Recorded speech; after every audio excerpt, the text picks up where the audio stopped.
With big road trip coming up for the next few games, how important is tomorrow night's match?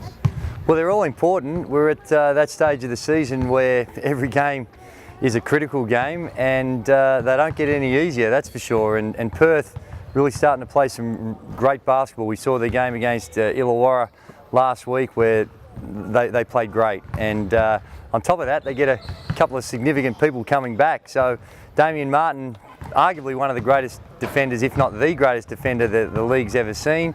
And with a new import coming in Bryce Cotton, who is an athletic full, it's going to be a challenge for us because we haven't had to face this lineup from Perth yet so far this season. How does the team plan on defending Bryce Cotton?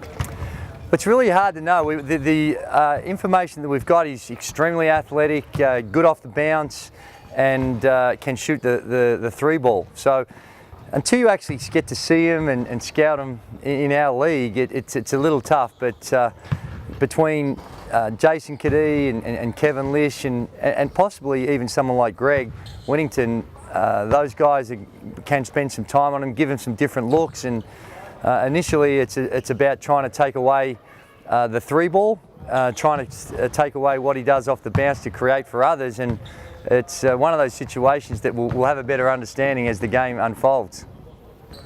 Are you happy with the way Garrett Jackson has slowed the side over these past few games? Yeah, Garrett's been great. He's come into a tough situation towards the end of the season, and what we asked of him was to rebound. Rebounding has not been our strength throughout the course of the season, and he's really added a spark in that area of the game. He's a very good defender, good basketball IQ, and all things considered, we're happy with the contribution he's making, and I think that it's only going to grow. I think he can do a lot more once he gets familiar with our system.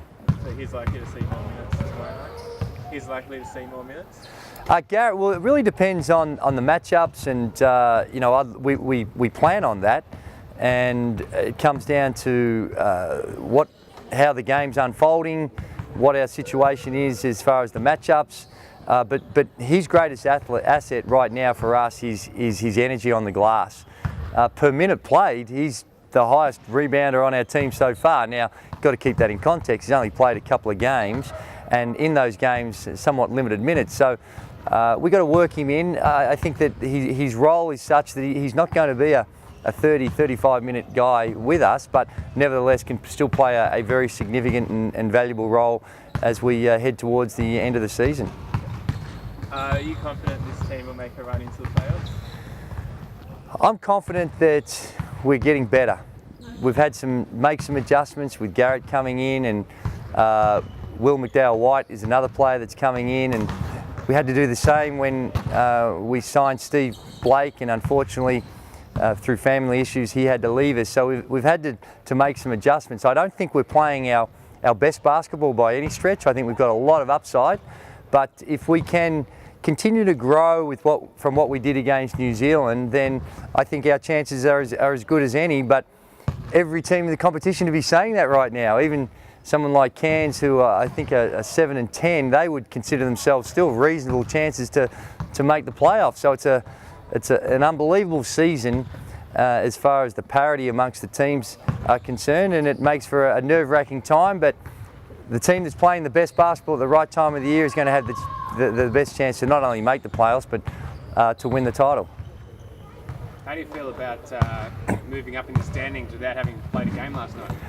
You know, I haven't looked at the ladder all season. A lot of people will think that that's just rhetoric and not true, but in all honesty, it's very, very hard to gauge because there's a lot of anomalies in the fixturing. We've played 21 games, some teams have only played 17 games. You look at someone like Cairns, they reel off the next 4 games. Where they are placed right now is not all that relevant. So it's something that you more look at the form of the teams and how they're going rather than their ladder position. And that's a classic example of that is what's happened with Melbourne United. They were last a couple of weeks ago, but I thought they were playing the best basketball and really starting to find their form. So the ladder will become relevant probably more a couple of weeks out from the finals, of course, provided you're still in with a chance to make the finals. Can you tell us a little bit about Will's progress this week, the difference between last week and this week? Well, last week Will only had one training session. It was the day before the game, an hour and a half session, and even with that, there was the prospect of throwing him in the game against New Zealand. Just the context of what New Zealand presented and where he was at with understanding our system, it wasn't quite right. But he's going to get some playing time against the Perth Wildcats, and we've got to understand that the kid's only 18 years of age. He's still not in game shape yet, and he's still getting a grasp of our system. And then, of course, having to deal with some elite opponents, it's a tough challenge for him. But he's a highly skilled player. We're grateful to have him into our program, and hopefully over the next couple of weeks we can work him into the rotation, because we do need some support in that guard position. If you can't pick this win, it's going to be almost impossible to win that season series with the last game in Perth. Well, nothing's impossible, because the way this season is, you only have to look at what happened early on in the season. Illawarra beats Adelaide by 45 or something, and then they come out last night and lose by 36, 37 points, whatever it was. So you really can't predict too much, but you're right to say on your home court you've got to take advantage of these situations. And even the win tonight or tomorrow night doesn't guarantee us the split against Perth, but it certainly puts us in a healthier position if we're able to take care of this win, as opposed to having to go to Perth to win and win by a margin in order to get the series split. But those games that we've got coming up against Perth, Brisbane, who we don't have the split on just yet, and hopefully we will. They've got the advantage. They're 2-1 up. We've got to go to their place to try and win that series.